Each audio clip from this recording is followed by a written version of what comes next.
Hey guys, what's going on? Your old buddy Tim back in the Revolved Realty studio. This is the Friday morning Real Talk show here on the Revolved channel. And you'll notice Chelsea McKinney is not here. Zach is not here. But I have a wonderful co-host this week, Alisha Merriman.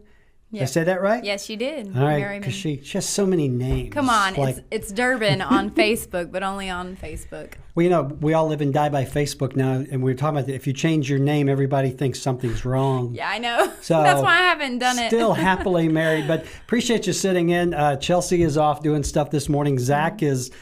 Who knows where Zach is? So anyway, welcome in. We are here every Friday morning on Facebook Live, and we talk about real estate. We talk about buying, selling, renting, flipping, all kinds of stuff. And that's one of the reasons I've got you here this week, because you are quickly becoming the queen of such things here locally. I wouldn't say queen, but...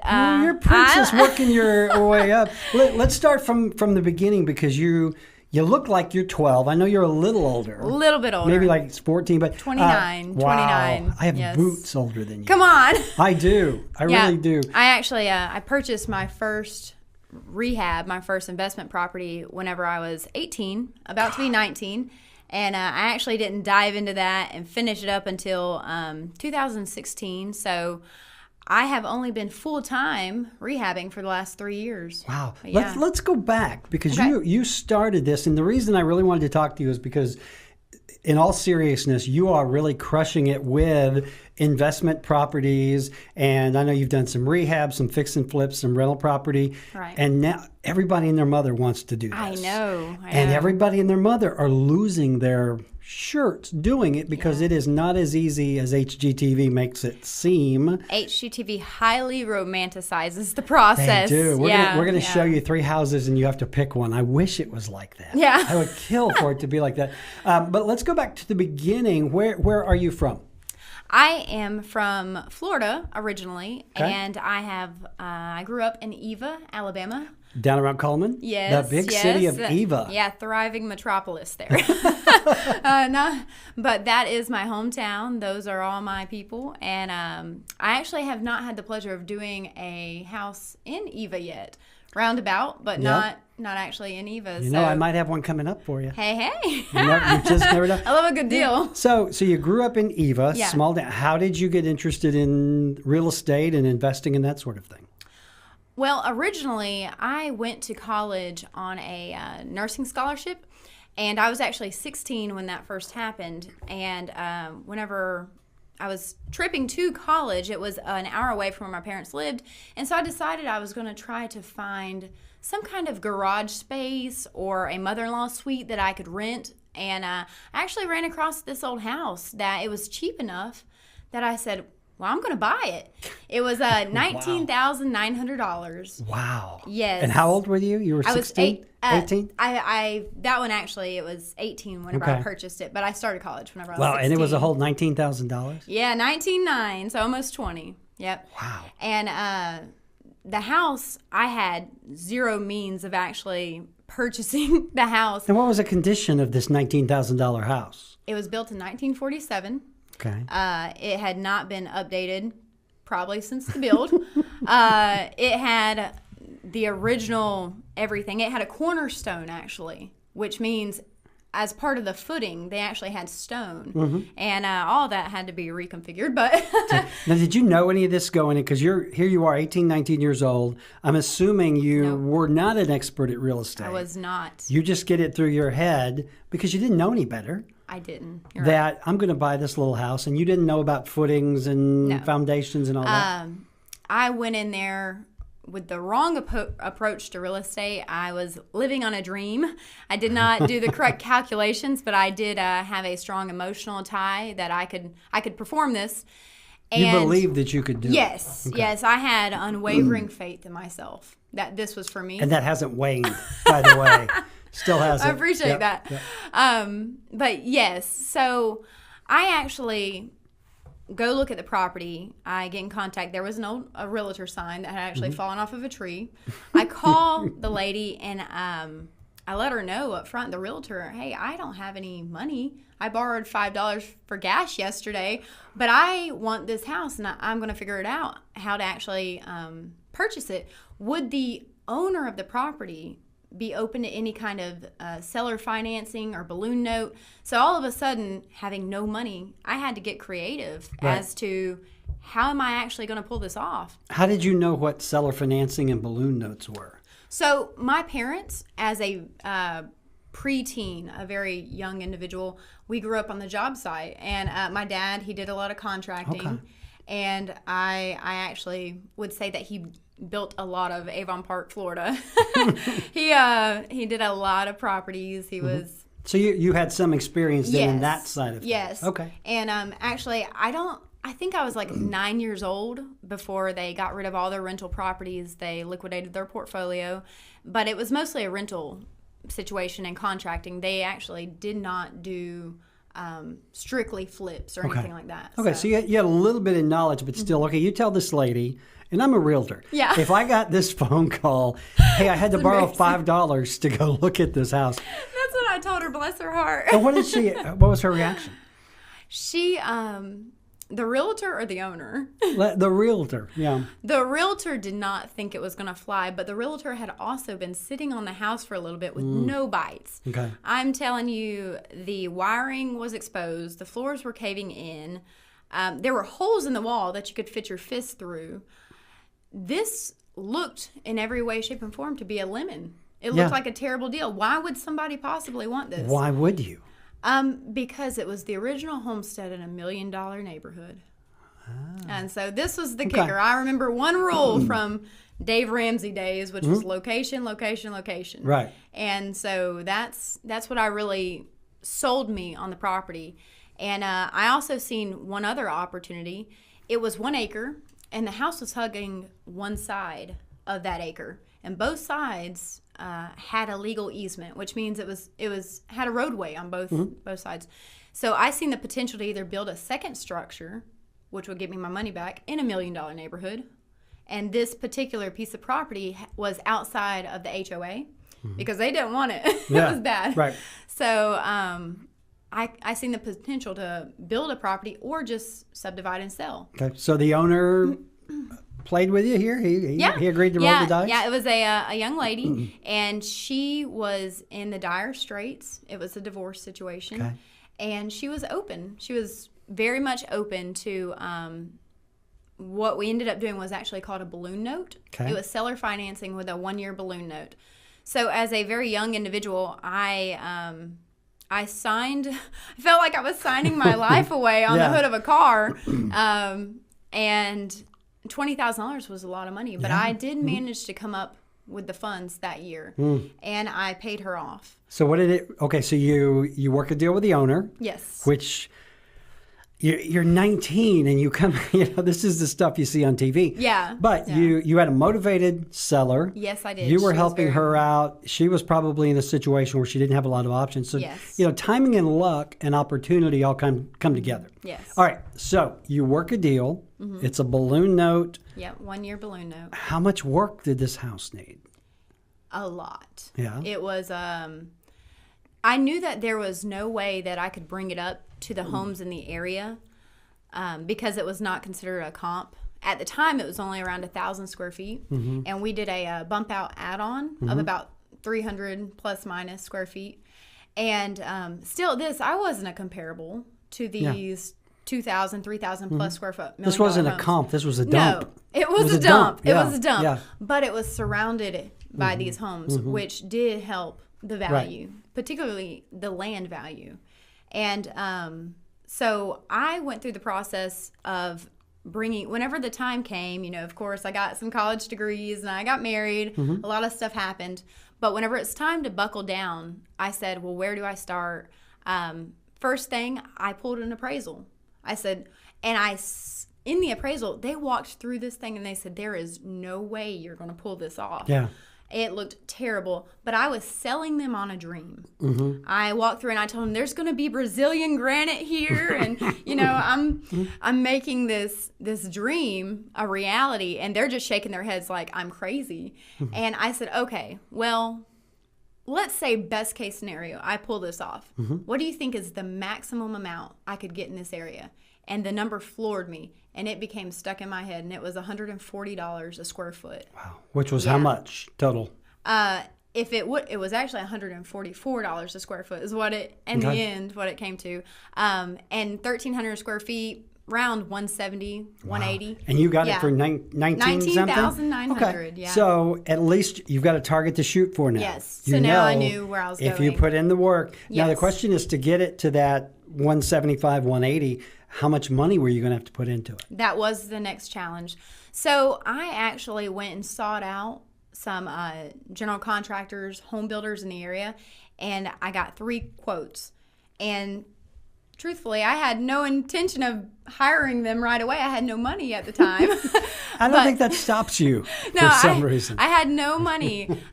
So this was in 2014 whenever I was actually going through the comping process. And I went and collected the appraisal so I knew what potential it had.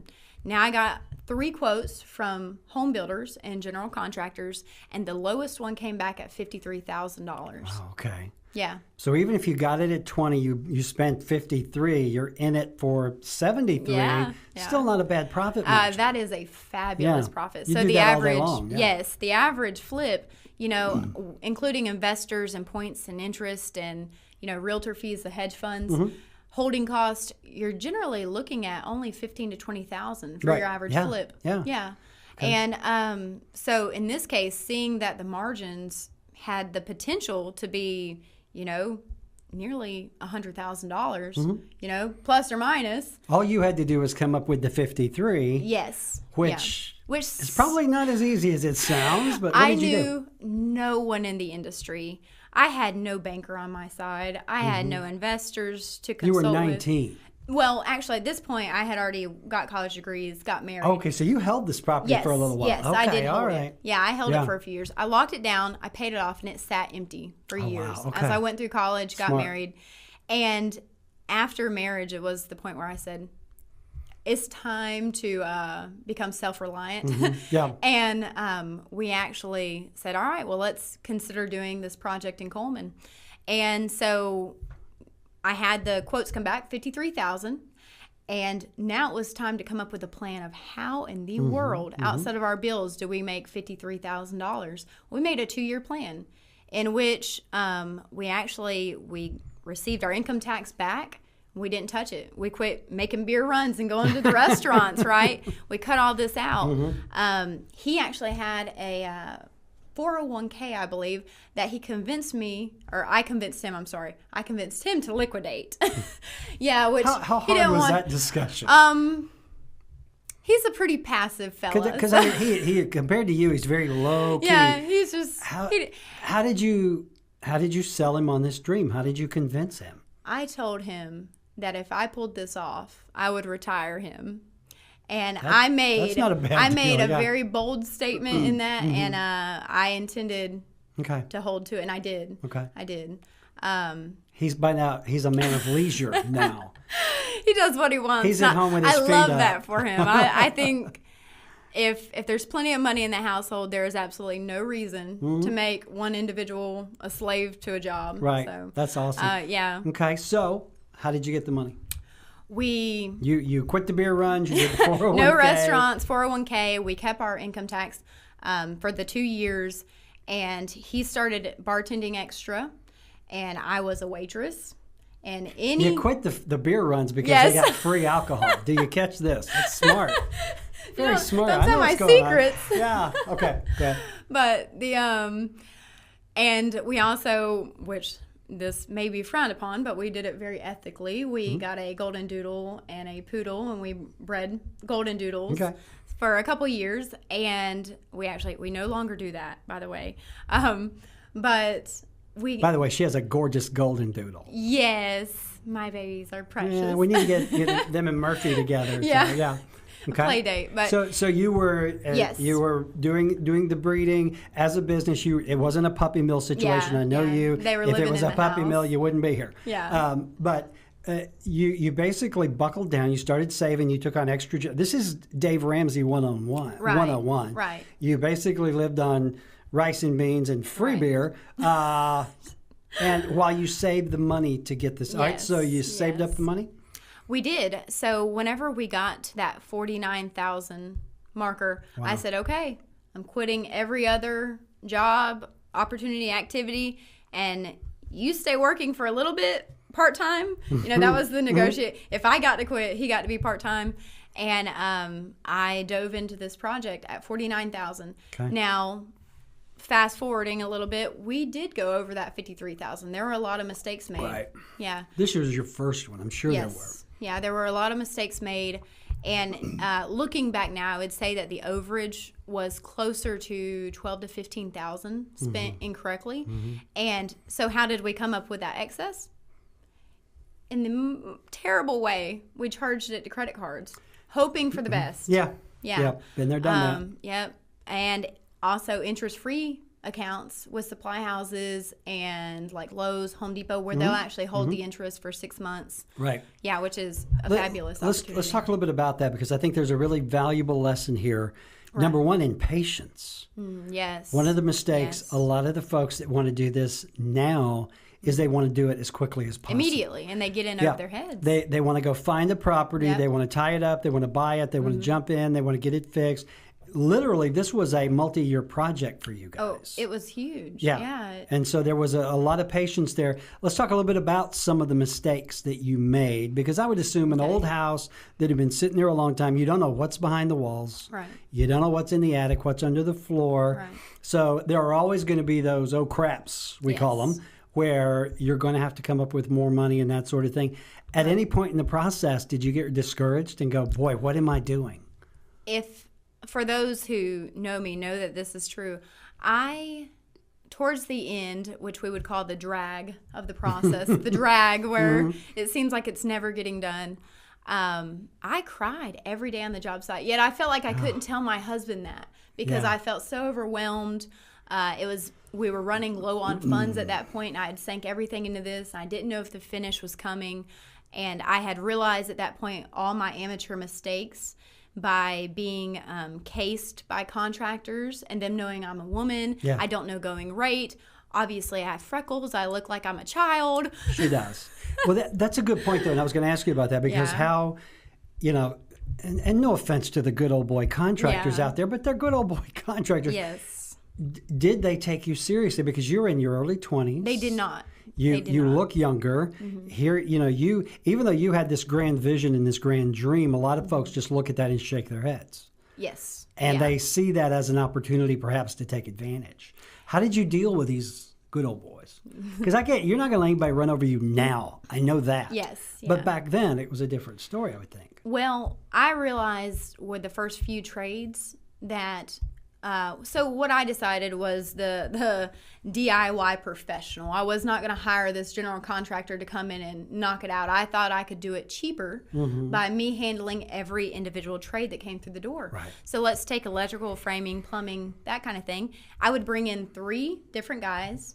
I would get those quotes, and I would, between the person, obviously, and their remarks or references and their price quote, that's who I decided to go with. But I definitely got taken advantage of.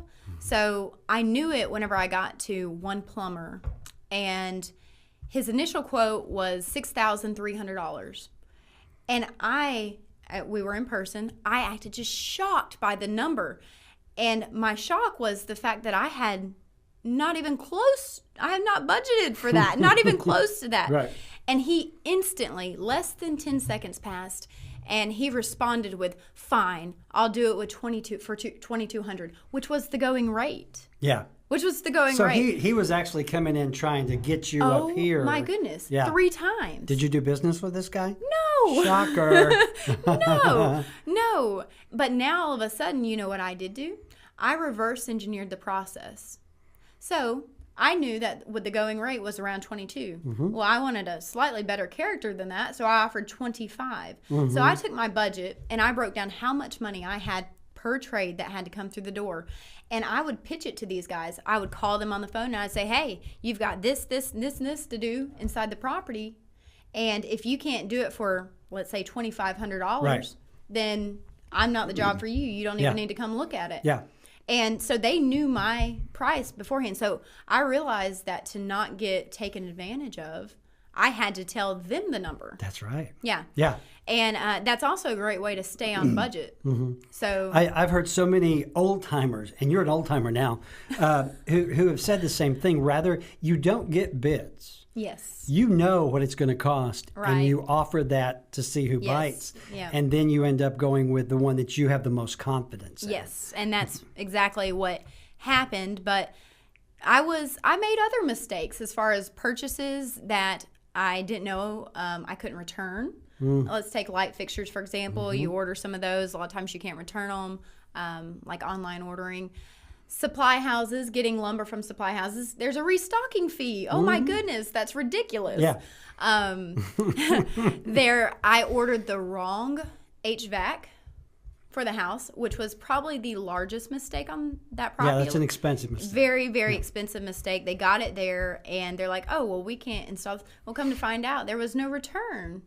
Wow, I couldn't return it. So you just held on to that puppy, huh? Yes, I had to hang on to that HVAC, and I actually did end up selling it on Craigslist to somebody else. So I got some of my money back, but, that felt heart-wrenching for somebody on a really tight budget. Yeah. Yeah. So you get through this process. What did the final number come out to sale price? rehab? No, to rehab. to get it work. I don't remember exactly, but You went over budget about $12,000 or so? Yeah, plus So or minus. 65, 70-ish? Yes, that was Okay. the rehab cost, and then the purchase. So we'll go ahead and say $20,000 on top Right. of that. Yep. So Yep. you're all in for around 85, 90? Yep, you're right there. But you're sitting on a house that's going to appraise for 175-ish. Yeah, we sold it for 172. Yes. Let's do the math. That's a bunch, right? That is so a bunch, when yeah. when it was finished, did you just kind of stand in the middle of the living room and go, Well, when did you exhale? it was at the end, but I still knew that I had a long process whenever the house was finished. But I sat down in the floor and I looked around, and I could not believe that so in the beginning, whenever I'm sitting in this gutted house dreaming, I'm telling myself there's no way I'll be able to afford granite or hardwood floors or vaulted ceilings or all these things. I have no money. Right. And this was in the very beginning whenever I was living on a dream and hanging out there between work and college. And at the end I sat and I looked around and I said it was shocking that every single item in the property that I had wanted initially, I got. And I got by sourcing correctly. And I think I just called that into existence. Wow. I don't even know how it happened, but I did. I did end up getting every single aspect of the property, material-wise, that I wanted inside of it. And it was beautiful. And that is obviously how I got that square footage price. Yeah. So you finished it. How long did it take to sell? How long was it on the market? 36 days. Wow. Yep. You counted it down to the hours. Oh, I knew probably. it. I knew it, yeah. Yeah. We had 42 showings in 36 days. Wow. Yes. Yeah. Yep. So let's recap. This was a multi-year project. Yes. You bought it when you were 19-ish. Yep. You went in. It was really a dilapidated, home. Bad. You convinced the owner to give you, which is still amazing to me, give you the home on a 1-year balloon, Yes. which you were able to pay off. So it was your house. Yes, it was mine. And rather than diving in and trying to figure out how to do, you went off and lived your life. Yes. Got married, went to college, had how many kids? No kids. No babies yet. You want some? Oh, mine are grown. Anyway. So, but then over 4 years later, 3 or 4 years later, you went back and you guys literally for 2 years lived on, again, the Dave Ramsey special. Yes. Rice and beans, put away the money. Yep. You self-funded the entire thing. Yes. And when it sold, that $75,000, $80,000 in profit was all yours. Yes, it was all mine. Did your husband And, look at you and go, "You're so smart"? No, he said, "Are we going to do that Do it again? Did you Like, go, it what, was we? it was What terrifying. was his, let's talk about his participation.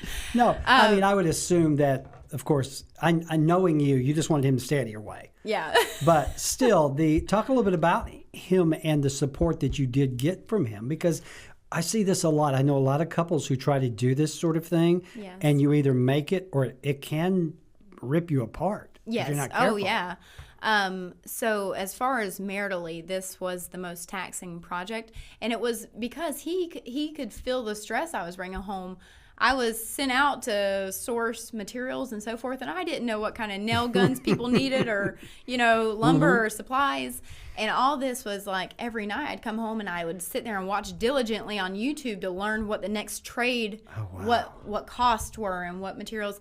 And so he's seen all the pressure I was under, but yet his role was to still bartend and still pay our bills while I had the opportunity to spend all of our money. But I think he's also very laid back. He is very laid and back. So he never fought me. You would bring all that stress home, and like a good husband, he just listened.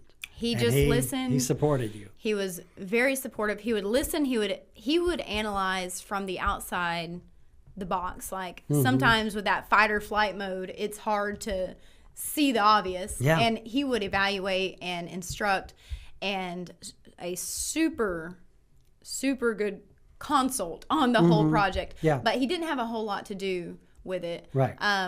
But things definitely got tense whenever the money hit rock bottom, because a part of me was going, all right, well, I just finished, but am I going to be able to pull this off? Am I going to be able to sell it? Right. And how long can we live on X amount of funds? And the worst thing would be for you to go home and go, I was wrong. Yep, I give up. I was wrong. And I hope you guys are getting all kinds of lessons in here. Yeah. And that's the reason we're doing this is because this journey, there's a whole lot of lessons that can be taught, not only to folks who want to do this, but who want to do this and survive with their relationships intact. Because I know, just building a house is incredibly stressful. So doing that. So, all right. So you did the first deal, you cashed it out. What did you do next? Well, he stayed for a little bit, and because it was such a stressful experience that I was a dabbler. I didn't know if I wanted to do that again, maybe take my profits and go get another job and just put that in savings, because it was so, it was a rough experience. Yeah. And had my husband fought me on everything and we had debated over finishes and all that, it would have been terrible. He always makes a statement that 2 bulls in a china shop, not that great. So he's quite passive, and he lets me handle that. But I was a dabbler. And then eventually I found another deal. Okay. And I said, okay, well, I'm going to do this one. And did it, went great. And now all of a sudden he quit his job, by the way. At this point I said, we're getting you Operation Free Daddy. Like, let's get him out of there, Awesome. Yeah. And so we actually had him quit his job, and we started stacking properties because we had quite a bit. What is stacking properties? Doing more than one at one time. Okay. So rather than doing one deal at a time, you were stacking them, you were getting more and more. And what shape were these properties in? Were they all as bad as the first one? Yes. Were they really? They were pretty bad. Yeah, I really didn't. And that's where my business name came from, Home Resurrection. Which is great. Yeah, because these properties, most people would walk in and say, we need to tear this down. It's condemned. And I walked in and I was like, well, how cheap is it? Well, how good can we do here? We're actually going to do a whole series of videos, you and I, on this topic, because there's just so much to talk about. But I can't believe time is going so quickly. Oh, wow. Let's talk a little bit about where you are today, because you've been doing this now how many years? 3 years full time. Okay, 3 years full time. How many homes have you done? We have done a little over 13 properties. That's amazing. Now. Well, it is. Now that seems very linear, like it would be. So we got my 13th one as far as flips. Now I've done a lot of little deals in between. So, and worked a lot with clients. And that's something that we didn't touch on. A filler method, kind of like Chip and Joanna Gaines, where I would actually oversee the renovation portion, but they purchase it. There is no capital gains tax. You see all these benefits, they pay for the repair. But as far as my own projects, around 13. One of the things that is different about you is you're very financially oriented, and by that I mean, and just ignore the phone. It's somebody calling wanting to sell you a house. I love it. By that I mean you're very adept at private money lending, working out of an IRA, Right. That sort of thing. And that's one of the things we're going to do on the videos is Yes. the different funding methods. You always talk about the tax ramifications and that sort of thing, which I think is very important. So, but we're going to do an entire series of videos on this. So, really quickly in the last few minutes we have, what tips or advice would you give someone that called you up and said, hey, I want to do what you've done?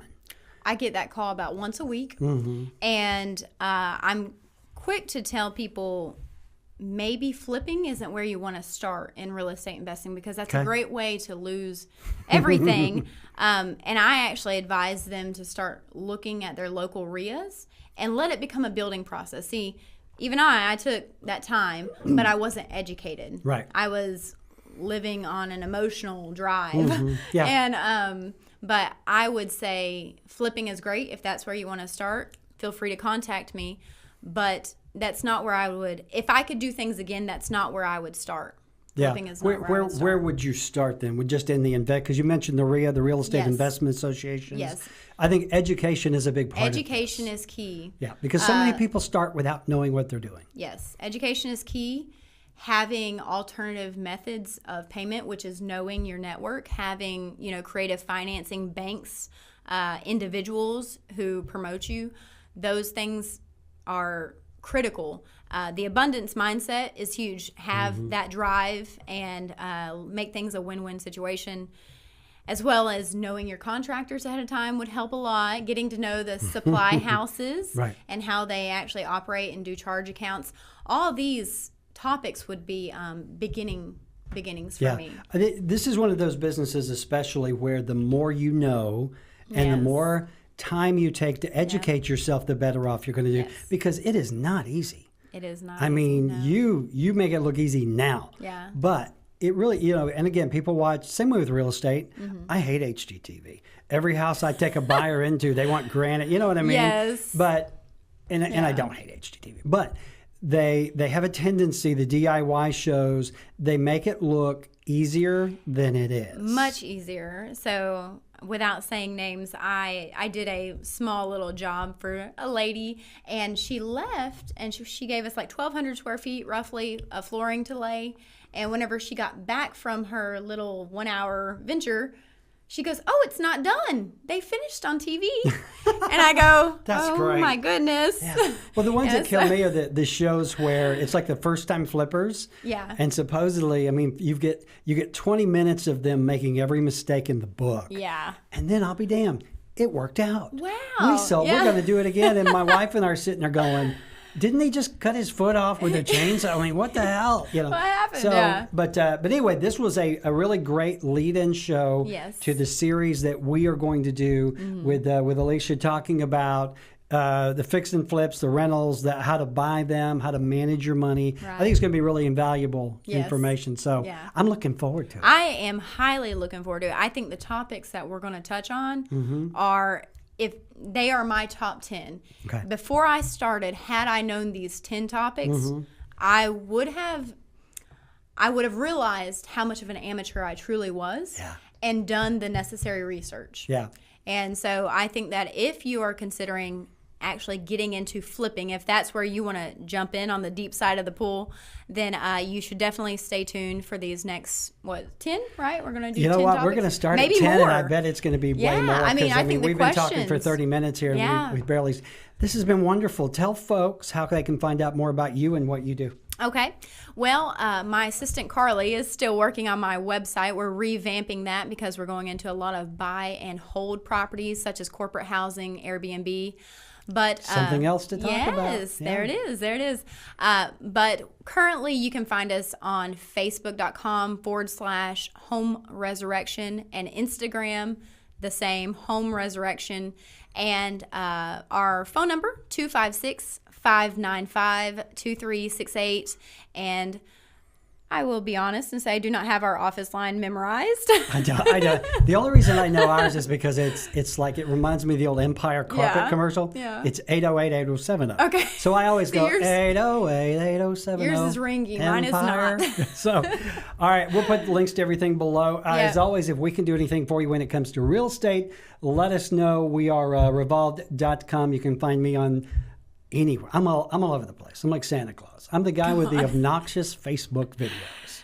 I love those. I like those. Thank you, because you're about to be the girl with the obnoxious Facebook videos. I know, videos, right? so. Hey, I'll take it. Those right. The School of Hard Knocks those are funny. That was great. I actually had the honor of selling one of Alisha's houses in like 2 days. And it was quick. Yeah, it was fun. So these videos are going to be fun. Hey, if I can help you, 679-0704. Appreciate you hanging out with us this morning. Hey, if you've got questions or comments, drop them below, and we would be happy to talk about them on future videos. Absolutely. Thanks a lot. Thanks, guys. See ya. Appreciate Have a great it. day.